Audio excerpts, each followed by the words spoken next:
Welcome to my YouTube channel.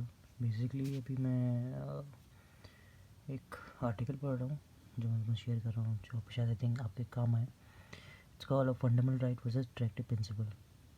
Right, तो हम जानेंगे कि फंडामेंटल राइट और what is directive principle and what is the difference between them. So first of all thing is that directive principles are not enforceable law but just directive to the state. It's mean DPSP normally आपको normal form में बताऊंगा, normally language में। जो DPSP होता है, directive principle of state policy, जिसका full form होती है। बेसिकली वो लॉ एनफोर्स नहीं करता, बट वो एक स्टेट को डायरेक्टिव दिया जाता है। ठीक है। And when the state try to implement DPSP they can be conflict between, अगर वो स्टेट डीपीएसपी इम्प्लीमेंट करती है तब उनके बीच एक कॉन्फ्लिक्ट आता है, एक फंडामेंटल राइट्स के साथ और एक डीपीएसपी के बीच में। सो ये बहुत सारे केस हुए थे। मैं इसके बारे में आया था, लाइक जैसे गोलकनाथ केस 1967, केशवनाथ भारती केस 1973, या मेनुपा मिल केस 1980। सो आपको बेसिकली डिफरेंट नॉर्मली वे में बोलूँ तो fundamental right is equal to individual और directive principle is equal to state. अब नॉर्मली लिख सकते हैं एग्जाम में अपने, जो कि बेसिकली आपके लॉ के एग्ज़ाम में आता है, जो जिसका चैप्टर का नाम होता है basically constitution of India. Basically एक केस हुआ था, केरला एजुकेशन बिल 1957 में डॉक्ट्रिन ऑफ हार्मोनियस कंस्ट्रक्शन के बारे में बात करी थी।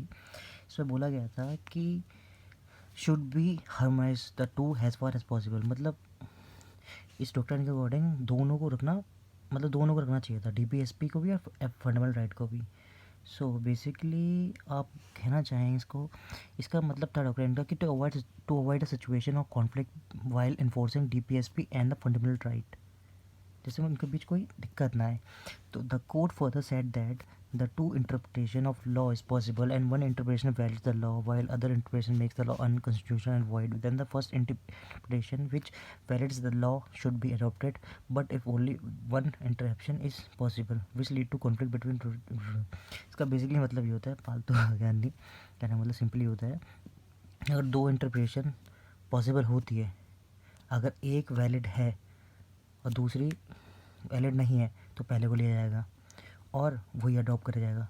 बट अगर दो इंटरप्रिटेशन है और दूसरी इंटरप्रिटेशन अगर डीपीएसपी और FR, directive principle state policy और फंडामेंटल राइट को के बीच अगर गड़बड़ लाता है, कॉन्फ्लिक्ट या कुछ दिक्कतें लाता है, तो पहली वाली जो इंटरप्रिटेशन है उसको फॉलो कर जाएगा। Right, the court has no option but to implement FR.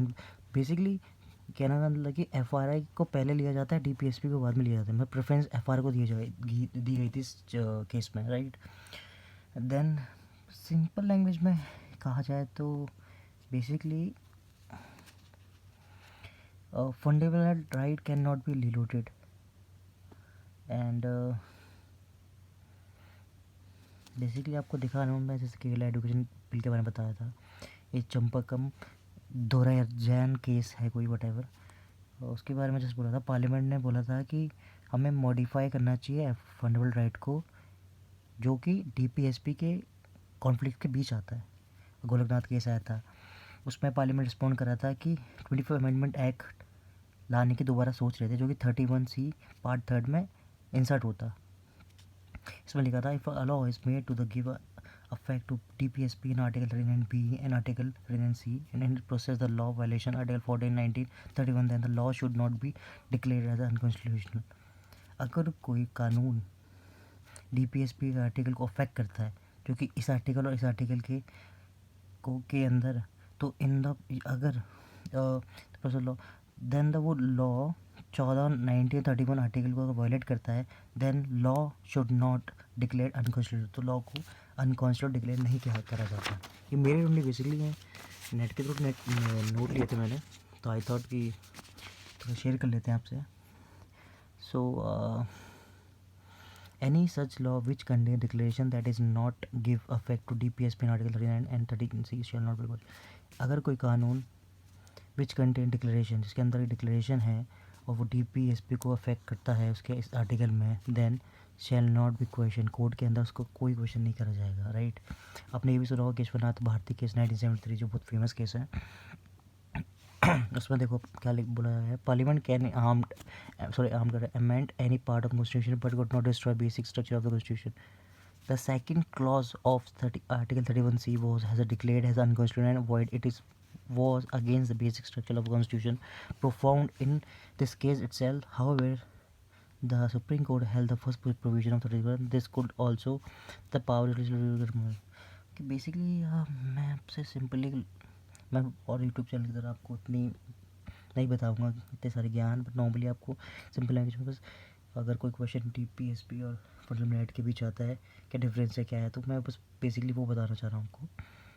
DPSP it's called state refer to a state and directive fundamental right refer to a individual right. Basically वो एक कम्युनिटी को DPSP refer करता है और दूसरा वो एक individual, जैसे कहते हैं ना कि जैसे हमारा मेरा अधिकार तो फंडामेंटल राइट होता है, एक होता है कि कम्युनिटी का अधिकार टाइप, तो वो DPSP के बीच आता है. सो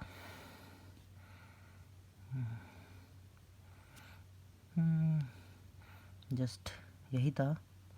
अगर आपको मुझे अगर ये आर्टिकल आपको अच्छा लगे वीडियो तो लाइक शेयर कमेंट करिए. Thank you.